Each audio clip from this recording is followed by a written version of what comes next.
പ്രാണപ്രതിഷ്ഠയ്ക്കൊരുങ്ങിയ അയോധ്യ രാമജന്മഭൂമിയിലെ ക്ഷേത്രത്തിൽ നിന്ന് ഗൗതം അനന്തനാരായണൻ ചേരുന്നുണ്ട്. തത്സമയ വിവരങ്ങളും ദൃശ്യങ്ങളുമെല്ലാം പങ്കുവയ്ക്കുന്നതിനായി ഗൗതം, ജനുവരി 22-നാണ് അയോധ്യയിൽ പ്രാണപ്രതിഷ്ഠ നടക്കുക.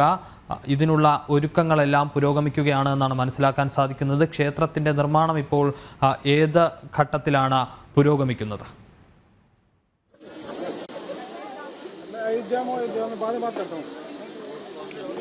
വിഷ്ണു, ഇപ്പോൾ പ്രേക്ഷകർ കണ്ടത് അയോധ്യയിൽ നിർമ്മാണം പൂർത്തിയാക്കിയ ക്ഷേത്രത്തിന്റെ ദൃശ്യങ്ങളാണ്. പക്ഷേ കേരളത്തിൽ നിന്നും കേരളത്തിലെ മലയാളി പ്രേക്ഷകർക്ക് ഒരു മാധ്യമം ക്ഷേത്രത്തിൽ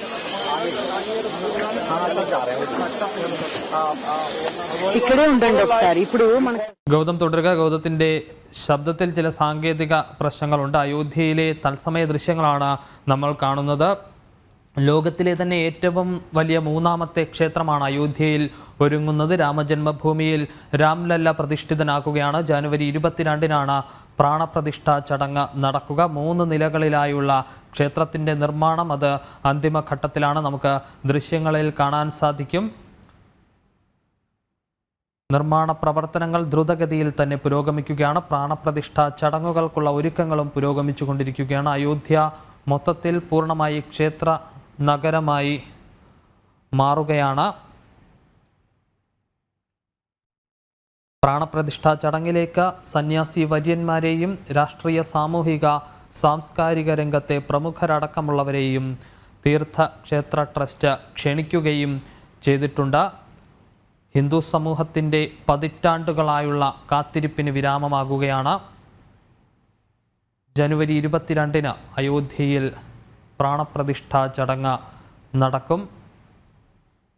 പ്രധാനമന്ത്രി നരേന്ദ്രമോദി ഉൾപ്പെടെയുള്ളവരും സന്യാസി വര്യന്മാരും രാഷ്ട്രീയ, സാമൂഹിക, സാംസ്കാരിക രംഗത്തെ പ്രമുഖർ അടക്കമുള്ളവരും ചടങ്ങിന് സാക്ഷ്യം വഹിക്കുകയും ചെയ്യും.